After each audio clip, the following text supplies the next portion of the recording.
I'm Aaron Baker from PhoneDog.com, and it's part 2 of an epic dogfight smackdown between the Verizon Wireless HTC One and the Motorola Droid Ultra, one of 3 new Droid devices on Verizon. This sucker's been a long time coming. This represents the newest member of the Droid family. Which one's the best? Which one's the must-have? It's part 2, and we're going to find that out together.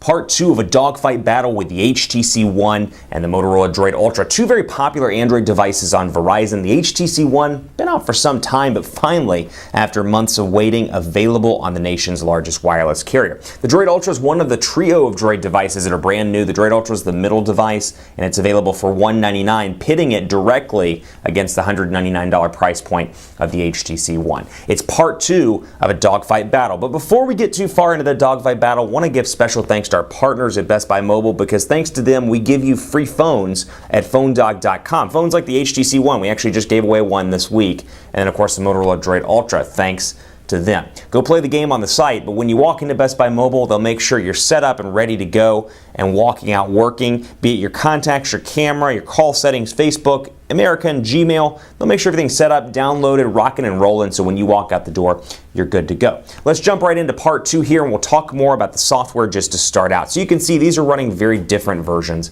of Android. Actually, they're running the same version of Android, but very different experiences as a whole. You've got Sense 5 running over here, HTC's latest iteration of their Sense user interface, and you've got a pretty stock build of Android 4.2 over on the Motorola Droid Ultra. Motorola's pared it back and pared it back and pared it back over the years, and with the acquisition of Google, or I should say the Google acquisition of Motorola, said that backwards. Google acquisition of Motorola, you see even more of a pared back experience, almost to the point of being stock over on this device. Over here, Sense 5, even people that haven't liked Sense in previous years are ranting and raving about Sense 5. A lot of people like it. It continues to be incredibly fast, this device. It works well with it. It's integrated well. And you can see that even though this is running a skin, if you will, or a custom user interface, this phone continues to be fast all around. So you can see here, Sense 5, let's take a look between Sense 5 and stock Android to see some of the differences. And I talked about some in part 1, but I just want to go through and briefly show you some of the overall look and feel differences between the two. So you can see here you've got the settings, and you've got quick settings here,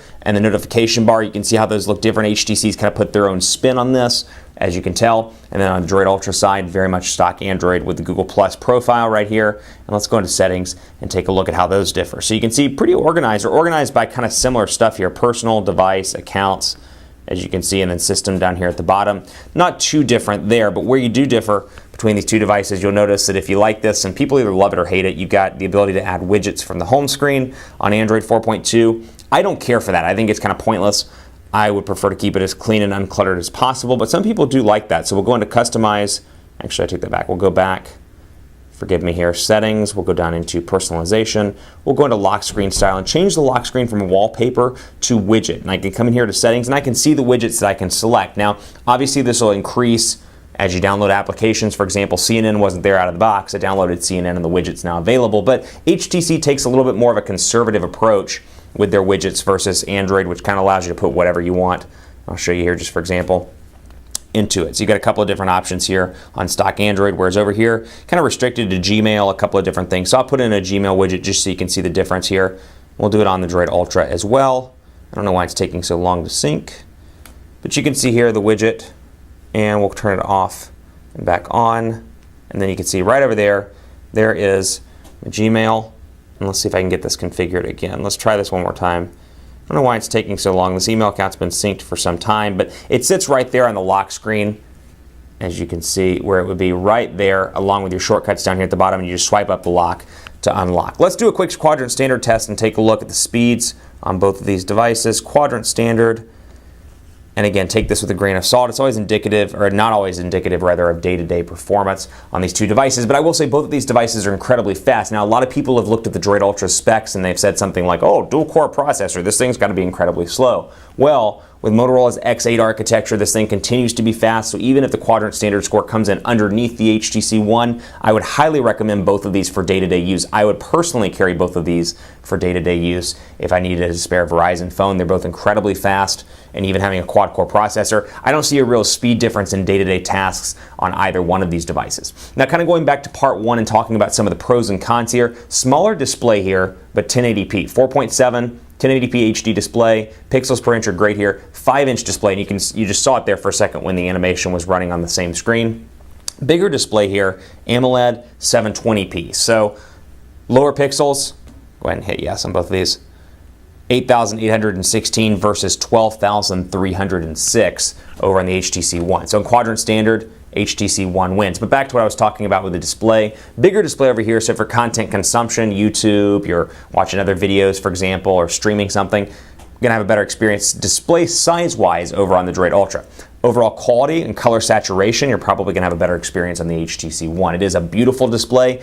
For me personally, 5 inches is a sweet spot. So I actually like the display on the Galaxy S4 because of the 1080p 5-inch HD display. But love this overall look and feel of this device. Sense 5 is fantastic, and even if the display is a little bit on the small side, comparatively speaking, you get a really nice rich color experience. We'll take a look at speed test here as well. Both of these running Verizon 4G LTE. Just a quick overview, Verizon promises download speeds of 5 to 12 megabits per second and upload speeds of 2 to 5 megabits per second. I've seen it much faster in the Dallas metro area. I've seen it slower in some cases, but it usually falls right within that 5 to 12 megabit count, as you can see right here.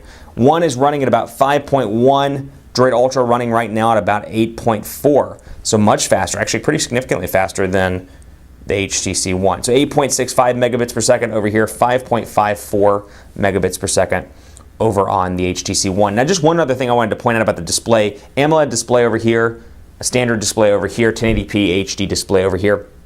Colors on this device are very much AMOLED-y, if you will. If you worked with an AMOLED device display in any time in the past, you know how the colors differ from a standard LCD or at different display technologies. Like for example, I'm looking at it right now in the speed test, and the camera may not show you this accurately, but this is like absurdly green, and this is absurdly aqua, whereas over here the colors are a little bit more, not washed out, but maybe more realistic. Over here it's like green or turquoise staring at you in the face. So colors are very vibrant over here, and they look good, but in a lot of cases, they're a little bit to the point where it's like holy color saturation Batman.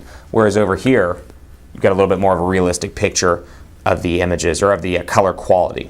Let's take a look at the cameras here. 4 ultra pixel camera, which is essentially 4 megapixels over here, 10 megapixel camera over here. Most people look at that and say, 4 megapixels, how in the world does that take a decent image? Well, HTC's done an incredible job here getting this camera up to par. I love the camera on the HTC One. I think it's fantastic. That's an area that needs improvement on the Droid Ultra. It's very similar to the camera on the Moto X, which is 10 megapixels as well. And I see some issues with the Moto X on a pretty regular basis. But let's pull over something here from my desk to take a picture of, just to show you kind of a sample. You know what, we'll use a SIM card. So I want to focus in on the text on the SIM card. So I can focus in here, I can tap, I can see the numbers, and I can snap my images here. And then from there I can change the colors on the actual display, as you can see, change it to grayscale, change the color effects right here. Now over here I don't have a physical camera button, and then it zooms in on its own. So when I click the display, it takes the picture, as you can see right there. Now I can go from the live display or live camera, and I can edit the pictures after they've been taken. So for example, here I can go in and edit the picture and select, for example, black and white if I want to. I can crop it around. So you do have some editing options on the Droid Ultra, but they're all after the fact. Over here, I can come in before the picture's taken and change, for example, to negative if I wanted to. Picture's still running, hasn't been taken yet. Camera's still running, I should say, hasn't been taken yet. And I can snap it. Now, there are cool opportunities here on the HTC One. One of my personal favorites. That's hard to say. Say 1 and 1 back to back. But anyway, one of my personal favorites is HTC Zoe, which takes a quick 3-second video snippet. Now, you're asking yourself, if you don't know what Zoe and what the highlight reel does, you're like, why would I take a 3-second video? That seems pretty useless. Well, let's say you're at a wedding. Let's say you're at a wedding or a party or something of that nature. You take a combination all throughout the day or all throughout the night of Zoe's, and you can see it taking the Zoe right there, and it'll capture the sound as well. You take a combination of pictures, a combination of Zoe's throughout the day, and then you get an event in your gallery. So we'll snap a bunch of pictures here. We'll just move it around the display. I'll take a couple of keyboard pictures, take a couple pictures of my desk, move around here, take a picture of my Diet Snapple, and then I'll go in here to gallery, for example, and you can see, boom, there's my gallery. I'll come in here and say Dallas, Texas from August 29th, which is today. So you're going to see the Zoe's moving here, and I can come up here to what's called a highlight reel, and you're going to see the highlight reel running. And this is something that's on the device side. You have to do nothing to edit this, and you can change the editing around if you want to, from let's say, Vega to Eiffel or Avalon if you want to. And it'll change the editing slightly. And from here you can share this little snippet, which is really cool for social media, really cool to send to your family, etc. Like this feature a lot, and again, this is nothing you have to do on your end. It comes out of the box on the HTC One. Another thing I want to talk about at the $199 price point, storage. No micro SD card slot in either one of these devices. You have 32 gigabytes over on the HTC One. And then over here, we'll jump down so you can see it for yourself. Go into settings, and we'll go down to storage. You only have 16 gigabytes of storage on the Droid Ultra with no opportunities to expand that out. So we'll go down here to storage as well. 32 gigabytes on the HTC One, roughly 8-ish megabytes taken. Over here, you've only got 9 gigabytes available for whatever you want, mostly once you download it out of the box. Granted, I've downloaded some applications, so that number is not fresh out of the box, but about 9.75 gigabytes over here. You got 24 gigabytes over here available. So compare that, again, at the same price point, and I think you may have a decision to make. Both of these devices are awesome all around. There's a lot to offer here, and again, like anything else in the mobile space, it's going to depend on what's most important to you. I'll tell you the pros and cons of both of these devices. Pros here, beautiful metal build quality. This phone is beautiful to hold in the hand. I love the way it feels. The curved back makes it really easy to hold on long phone calls. Boom sound, which we weren't even able to cover due to time constraints, is great on this device. And every time I look at it, I think to myself, why doesn't everybody else put their speakers on the front so when I'm watching a video, the sound comes out at me versus behind the device? Great stuff there, incredibly fast here, really works well with Sense 5. Zoe's awesome. The downside, a little bit of a smaller display, and really, honestly, that's the only thing I can think of comparatively speaking between these two devices. You got the Droid Ultra over here, love the size of the display. Downside, camera's not as good. You only got 16 gigabytes of internal storage with no opportunity for expansion. That said, I think you know who the winner of the dogfight is. The winner of the dogfight is the HTC One. I like both of these devices. Like I said in the beginning, I would carry both. The HTC One wins in this dogfight battle. Keep it locked on PhoneDog.com for more. I'm on Twitter at PhoneDog_Aaron, and I'm on Facebook at Facebook.com/HiAaronBaker. Let me know which one you think should win. If you have one, you love it. You have one, you hate it, you wish you'd gotten the other one or waited. Maybe you have the Galaxy S4 and you want the HTC One. Whatever the case is, reach out to me on social media and let me know what you think. Thanks so much for watching. Keep it locked here for more dogfights in the coming days. And as always, I'll see you next time.